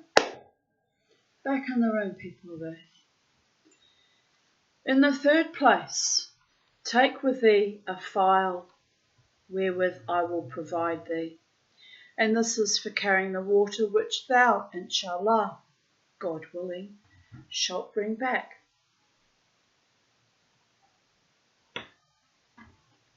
As soon as the morn shall morrow, do thou arise with the light, and go forth riding thy chosen steed, and leading the other alongside of thee by the reins. When thou shalt reach the iron portals which open upon the castle court, at no great distance from the gate, do thou cast the ball of thread upon the ground before thee. Forthwith it will begin rolling onwards of its own will towards the castle door, and do thou follow it through the open entrance until such time as it stop its course. At this moment thou shalt see the 4 lions, and the 2 that wake and watch will rouse the twain that sleep and rest. All 4 will turn their jaws to the ground and growl and roar with hideous howlings, and make as though about to fall upon thee and tear thee limb from limb. However, fear not, nor be dismayed, but ride boldly on, and throw to the ground from off the led horse the sheep's quarters, one to each lion. See that thou alight not from thy steed, but gore his ribs with thy shovel stirrup, and ride with all thy might and main up to the basin which gathereth the water. Here dismount, and fill the phial, whilst the lions will be busied eating. Lastly, return with all speed, and the beasts will not prevent thy passing by them. Next day, at peep of morn, Prince Ahmad did according to all that Peri-Banu had bidden him, and rode forth to the castle. Then, having passed through the iron portals, and crossed the court and opened the door, he entered the hall, where he threw the quarters of the sheep before the lions, one to each, and speedily reached the spring. He filled his phial with water from a basin and hurried back with all haste. But when he had ridden some little distance, he turned about and saw two of the guardian lions following upon his track. However, he was on no wise daunted, but drew his sabre from the sheath to prepare him for self-protection. Hereat, one of the twain, seeing him bear his brand for defence, retired a little way from the road, and, standing at gaze, nodded his head and wagged his tail, as though to pray the prince to put up his scimitar and to assure him that he might ride in peace and fear no peril. The other lion then sprang forwards ahead of him and kept close him, and the two never ceased to escort him until they reached the city, nay, even the gate of the palace. The second twain also brought up the rear, till Prince Ahmad had entered the palace door, and when they were certified of this, all four went back by the way they came. Seeing such a wondrous spectacle, the townsfolk all fled in dire dismay, albeit the enchanted beasts molested no man, and presently some mounted horsemen, spying their lord riding alone and unattended, came up to him and helped him alight. The Sultan was sitting in his audience hall, conversing with his wazirs and ministers, when his son appeared before him, and Prince Ahmad, having greeted him and blessed him, and, in dutiful fashion, prayed for his permanence of existence and prosperity and opulence. What a wonderful prayer. Placed before his feet the phial full of the water from the lion's spring, saying, Lo, I have brought thee the boon thou desirest of me. This water is most rare and hard to obtain, nor is there in all thy treasure house aught so notable and of such value as this. If ever thou fall ill of any malady, Almighty Allah forfend this should be in thy destiny, then drink a draught thereof, and forthwith thou shalt be made whole of whatso distemper thou hast. When Prince Ahmad had made an end of speaking, the Sultan with all love and affection, grace and honour, embraced him and kissed his head, then, seating him on his right, said, O my son, I am beholden to thee beyond count and measure, for that thou hast adventured thy life and brought this water with great risk and irk from so perilous a place. It was actually with great irk and risk, but never mind. Now the witch had erewhile informed the king concerning the lion's spring, and of the mortal dangers which beset the site, so that he knew right well how gallant was his son's daring do. And presently he said, Say me, O my child, how couldst thou venture thither and escape from the lions, and brought us back the water, thyself remaining safe and sound? The prince replied,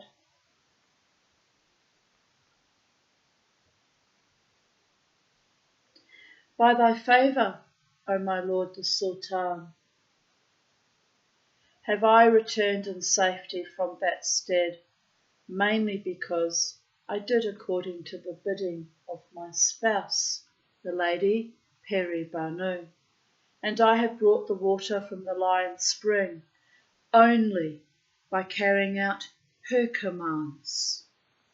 Then he made known to his father all that had befallen him in going and returning. And when the Sultan noted the preeminent valiance and prowess of his son, he only feared the more, and the malice and the rancour, envy and jealousy, which filled his heart, waxed tenfold greater than before. However, dissembling his true sentiments, he dismissed Prince Ahmad, and betaking him to his private chamber, at once sent word to bid the witch appear in the presence. And when she came, he told her of the prince's visit, and all about the bringing of the water from the lion's spring. He had already heard somewhat thereof, by reason of the hubbub in the city at the coming of the lions. But as soon as she had given ear to the whole account, she marvelled with mighty marvel, and after whispering in the Sultan's ear her new device, said to him in triumph, O King of Kings, this time thou shalt lay a charge on the prince, and such commandment methinks will trouble him, and it shall go hard with him to execute aught thereof.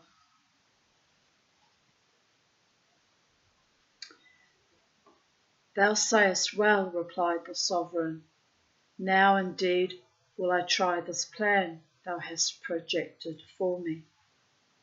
Wherefore next day, when as Prince Ahmad came to the presence of his sire, the king said to him, O dear my child, it delighteth me exceedingly to see thy virtue and valour, and the filial love wherewith thou art fulfilled, good gifts chiefly shown by obtaining for me the two rarities I asked of thee. And now one other and final requirement I have of thee, and shouldst thou avail to satisfy my desire, I shall be well pleased in my beloved son, and render thanks to him for the rest of my days. Prince Ahmad answered, What is the boon thou requirest? I will for my part do thy bidding as far as in me lieth. Then quoth the king in reply to the prince, I would fain have thee bring me a man of size and stature, no more than 3 feet high, with beard full 20 ells in length, who beareth on his shoulder a quarter staff of steel, £13 in weight, which he wieldeth with ease and swingeth around his head, without wrinkle on brow, even as men wield cudgels of wood.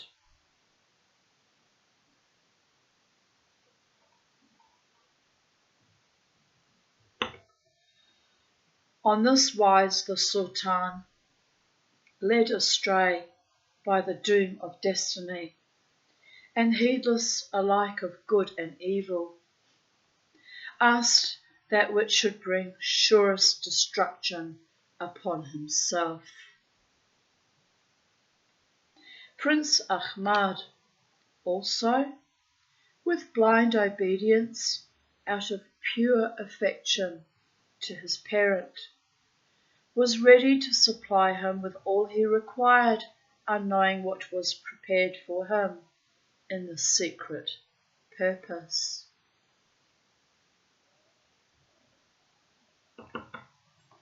Accordingly, he said, O my sire the Sultan,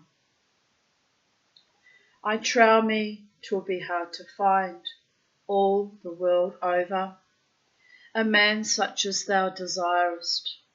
Still, I will work my best to do thy bidding.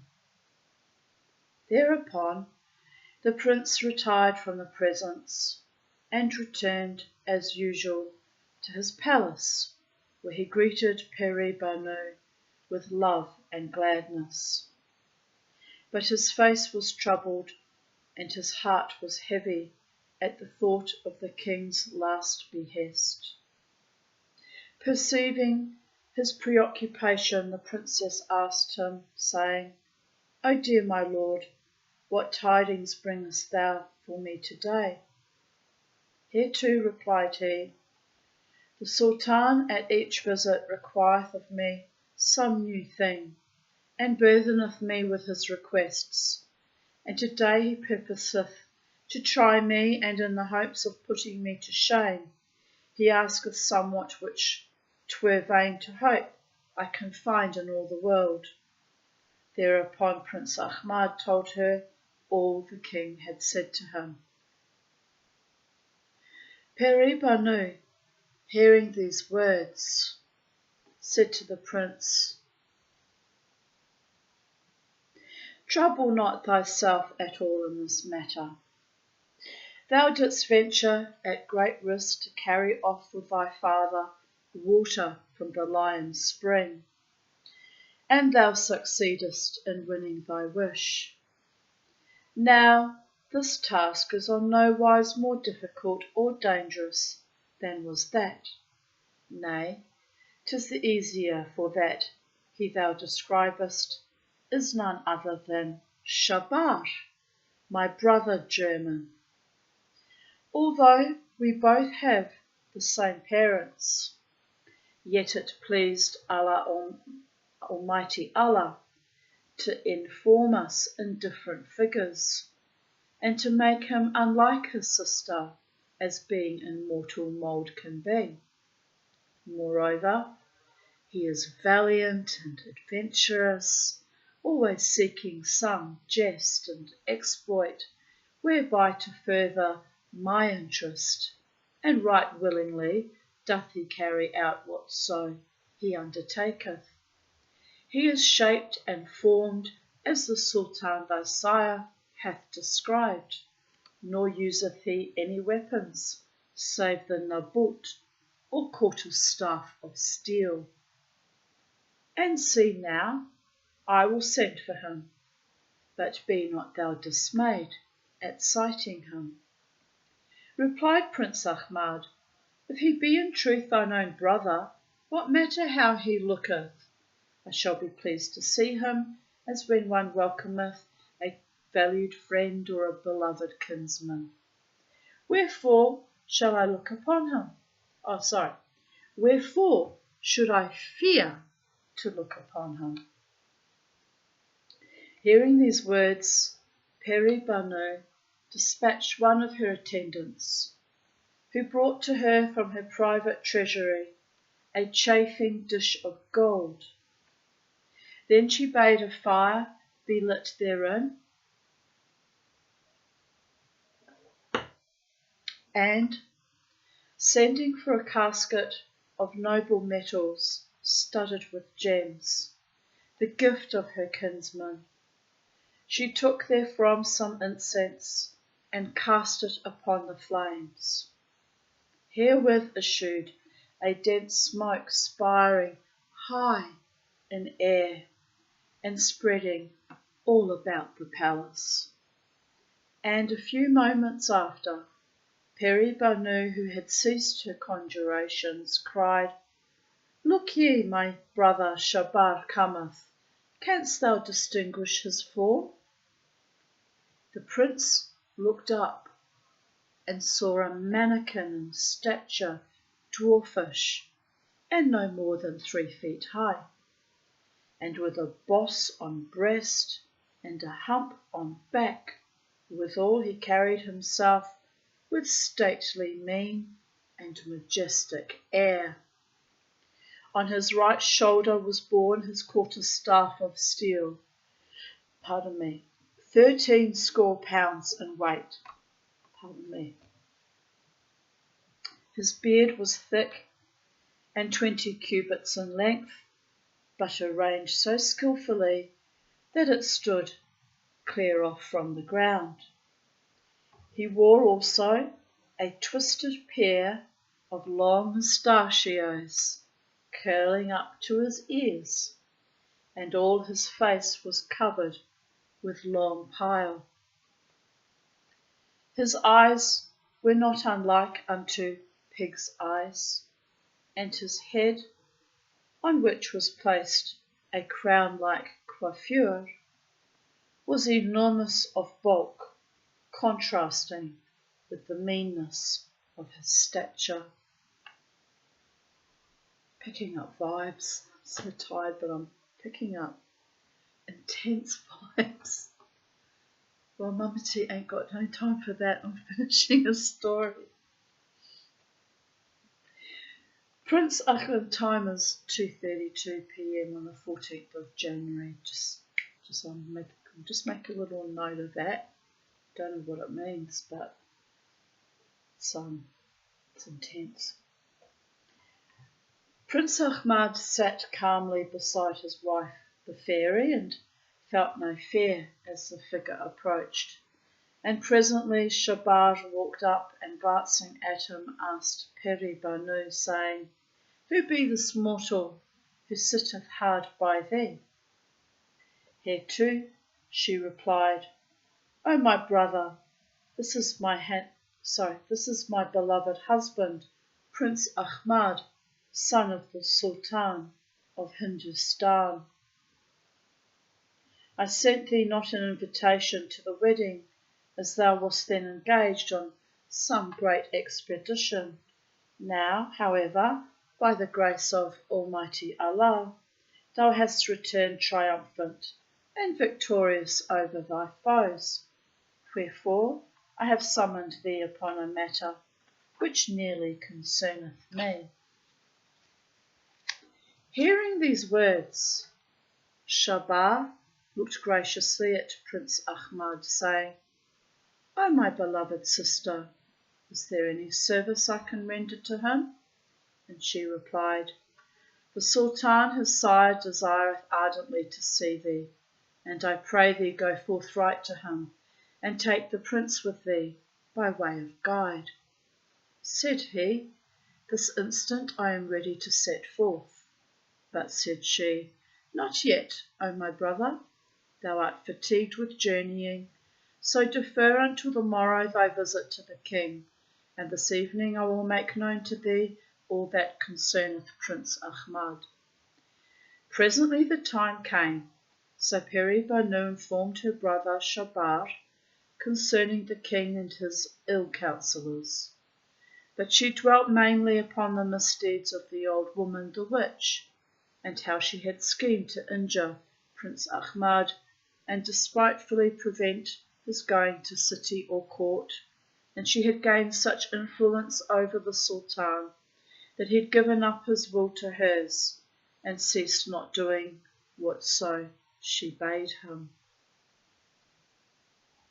Next day at dawn, Shabar, the Jinn, and Prince Ahmad set out together upon a visit to the Sultan. And when they had reached the city gates, all the folk, nobles and commons, were struck with consternation at the dwarf's hideous form, and, flying on every side in affright and running into shops and houses, barred the doors and closed the casements and hid themselves therein. So panic-stricken indeed was their flight that many feet lost shoes and sandals in running. It's a bit like the 6-Day War, isn't it? Left their shoes in the sands. It's not actually funny, but they lost the war, on that wise. But I usually don't make much comment because what's going on at the moment in Palestine is beyond awful, and as a Jew I'm deeply ashamed of that. So, naturally my alliance is by nature with Israelis and the Jewish people, but Gaza's a fucking hot mess. Anyway, let there be peace, salam, in all worlds. Shalom. Amen v'salam.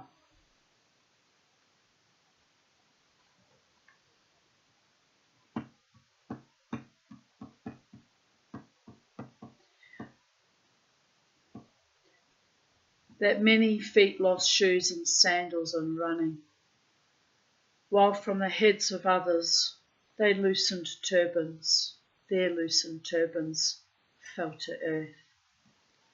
And when they twain approached the palace through streets and squares and marketplaces, desolate as the desert of Samawa, all the keepers of the gates took to their heels at sight of Shabar and fled, so there was none to hinder their entering. They walked straight on to the audience chamber where the Sultan was holding Darbar, and they found in attendance on him a host of ministers and councillors, great and small, each standing in his proper rank and station. They too, on seeing Shabar, speedily took flight in dire dismay and hid themselves. Also the guards had deserted their posts, nor cared in any way to let or stay the twain. The sovereign still sat motionless on his throne, where Shabar went up to him with lordly mien and royal dignity, and cried, "O king, thou hast expressed a wish to see me, and lo, I am here. Say now, what wouldst thou have me do?" The king made no reply to Shabar, but held up his hands before his eyes that he might not behold that frightful figure, and turning his head would fain have fled in terror. Shabar was filled with fury at this rudeness on the part of the Sultan, and was wroth with exceeding wrath to think that he had troubled himself to come at the bidding of such a craven, who now, on seeing him, would fain run away.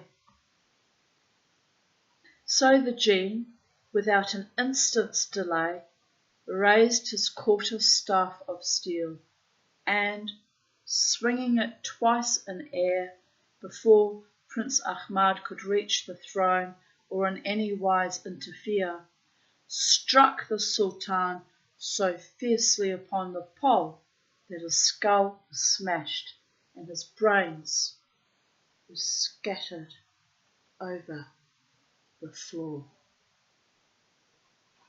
And when Shabar had made an end of this offender, he savagely turned upon the Grand Wazir, who stood at the Sultan's right, and incontinently would have slain him also. But the prince craved pardon for his life and said, "Kill him not. He is my friend and hath at no time said one evil word against me." Little did he know. But such is not the case with the others, his fellows. Hearing these words, the infuriated Shabar fell upon the ministers and ill counsellors on either side, to wit, all who had devised evil devices against Prince Ahmad, and slew them each and every, and suffered none to escape, save only those who had taken flight and hidden themselves.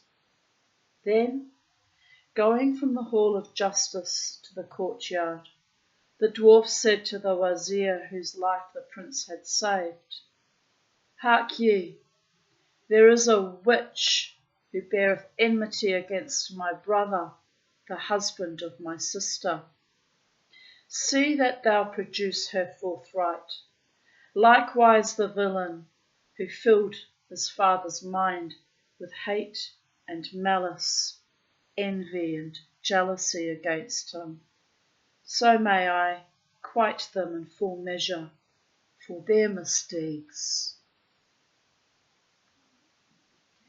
The Grand Wazir produced them all, first the sorceress, and then the malicious minister with his rout of fauteurs and flatterers, and Shabar felled them one after the other with his quarter-staff of steel, and killed them pitilessly, crying to the sorceress, "This is the end of all thy machinations with the king, and this is the fruit of thy deceit and treachery.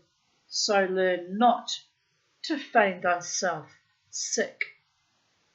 And in the blindness of his passion, he would have slain all the inhabitants in the city, but Prince Ahmad prevented him and pacified him with soft and flattering words. Hereupon, Shabar habited his brother in the royal habit, and seated him on the throne, and proclaimed him Sultan of Hindustan. The people all, both high and low, rejoiced with exceeding joy to hear these tidings, for Prince Ahmad was beloved by everyone. So they crowded to swear fealty and bring presents and nazaranas, and raise shouts of acclamation, crying out, "Long live King Ahmad!" When all this was done, Shabar sent for his sister Peri-Banu, and made her queen under the title of Shar-Banu, and in due time, taking leave of her and of King Ahmad, the genie returned to his own home. After these things, King Ahmad summoned Prince Ali, his brother, and Nur al-Nihar, and made him governor of a large city hard by the capital, and dismissed him thither in high state and splendour. Also, he commissioned an official to wait upon Prince Hussein and tell him all the tidings, and sent word saying, "I will appoint thee ruler over any capital or country thy soul desireth, and, if thou consent, I will forward thee letters of appointment." But inasmuch as the prince was wholly content and entirely happy in Darweshhood, he cared naught for rule or government or aught of worldly vanities. So he sent back the official with his duty and grateful thanks, requesting that he might be left to live his life in solitude and renunciation of matters mundane, which is often the way with ascetics or hermits or mystics. You give up living in their world and you become contented with very little in your world, and sometimes you remain in that state. Now when Queen Scheherazade had made an end of telling her story, and yet the night was not wholly spent, King Shahryar spake, saying, This thy story, admirable and most wonderful, hath given me extreme delight, and I pray thee, do thou tell us another tale, till such time as the last hours of this our night be past. She replied, Be it as thou wilt, O auspicious King. I am thy slave, to do as thou shalt bid. The end. And the next story we will read, no doubt, tomorrow, or maybe the next day because I'm very tired, is the two sisters who were jealous of their younger sister. I hope it's not as long as this one. This one was about 5 hours long, people of Earth. Yes, it's also a very, very long one. Oh dear Goddess. Oh dear Goddess. I'm so tired. Why am I even doing this? I could be making jewellery, people of Earth. Oh, well, I did make jewellery. I didn't make jewellery, but I made it to my satisfaction. I amended the jewellery with the gravers. It's a beautiful afternoon. It was threatening to storm this morning, and I joked with Rati. I said it can rain, but only after 5 o'clock when the mowing's done. I said sometimes I ask the gods to hold off the weather a little bit. And blue skies, there's still a fair bit of cloud, but everything should go swimmingly for when Muhammad, the lawnmower man, and his father arrive at 3 in approximately 13 minutes' time to do the mowing. Everything's worked in perfect time and synchronicity today, and everything's flowed perfectly, and I'm very contented and grateful to the gods and the angels and the good people and my worthy human friends and assistants that are sent to me by the government to maintain this house and garden, for which I'm very grateful because it's a lot to maintain.